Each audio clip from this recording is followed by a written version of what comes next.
Why did I start homeschooling my kids? I will say it was never my intention to homeschool my kids. I never thought I would homeschool my kids. I never thought I was good enough. I always was happy when my kids went to school and I either had a break or I was able to work in my business because my business was also a baby to me.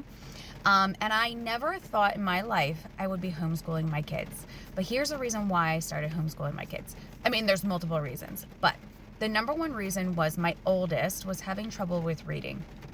And we went through kindergarten and public school. And basically, very, very long story short, I was told he's confused. And this was in end of March, early April. And I said, I never heard anything the whole school year. Never heard why he was confused. Never heard of any questions of confusion. And I said, well, what is he confused in? Is it like his numbers and letters? Is he mixing them up? Like, is he being silly because he's 6 years old? Like, he's a little silly and says Tuesday when it's Monday. Like, and she told me, this is the kindergarten teacher, I don't have enough time to write down all the times that your child is confused because I have 18 kids. He's confused. And that was the moment where I said, well, this is not a good fit for my family or my child. So we moved on to private Catholic school. We are Catholic. We always wanted to teach our kids the Catholic faith. So we thought Catholic would, be a good option. We also thought that they would learn more about their religion in Catholic school, but that was not true. But the other reason why was first grade was phenomenal. I really do think it falls on the teacher. Like, if the teacher actually enjoys teaching and will help the child, because his first grade teacher, phenomenal. I would get at least monthly kind of reports of how he's doing. He's doing great. I mean, I didn't need to know every single detail, but she said he's progressing. He's doing awesome from day one to now. He's doing great. Perfect. Then we hit second grade. And second grade in this private Catholic school, the teacher quit 3 days in. And I'm told she went to public school. Better pay. Whatever. I get it.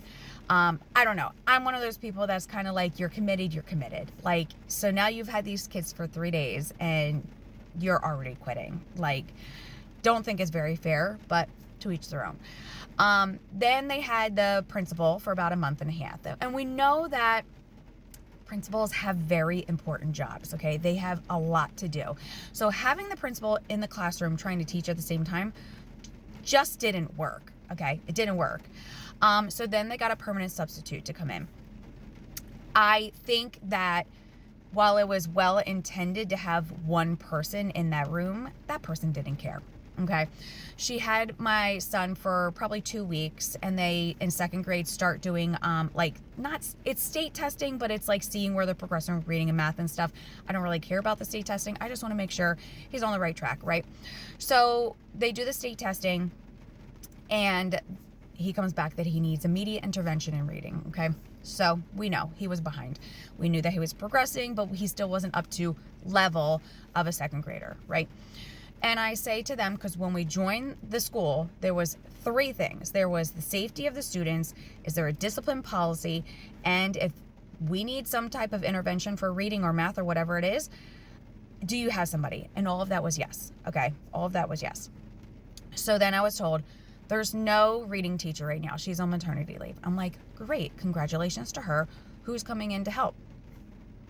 You can't tell me that I'm paying a very hefty tuition for my child to go here.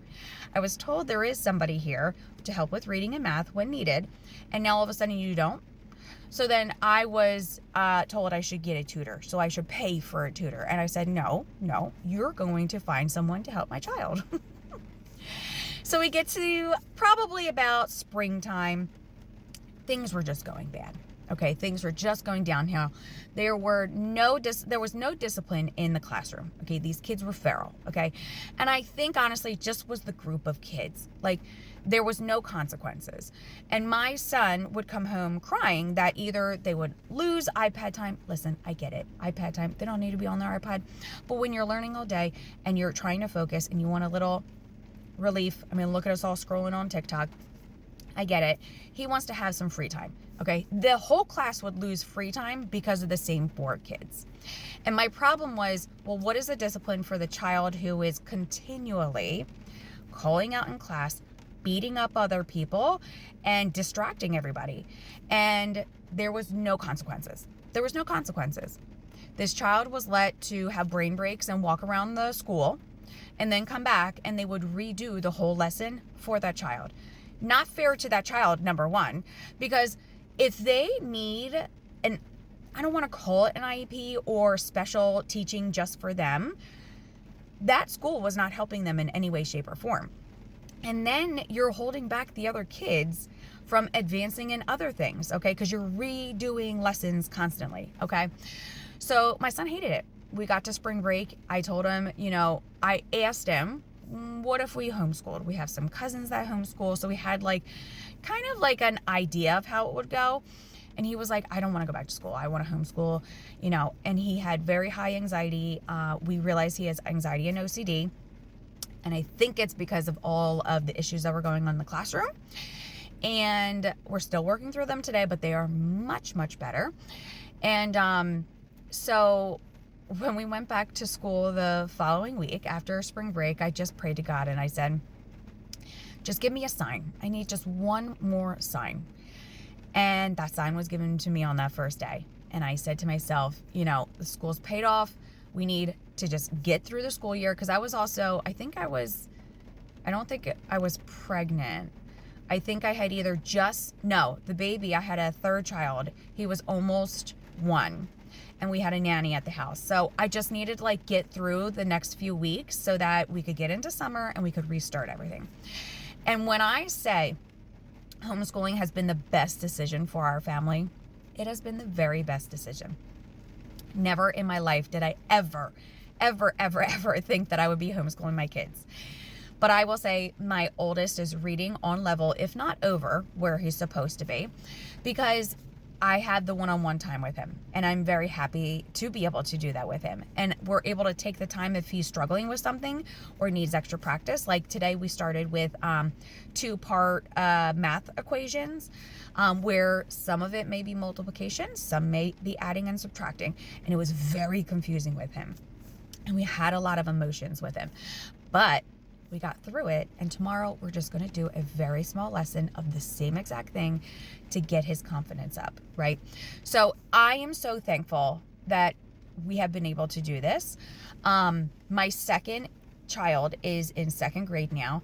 He's above level. He's doing so good. Now, it takes some time to get him to do his lessons. He is my very feral, active little boy and just doesn't want to sit. So I break up his lessons throughout the day sometimes, where he'll have his morning work in the morning.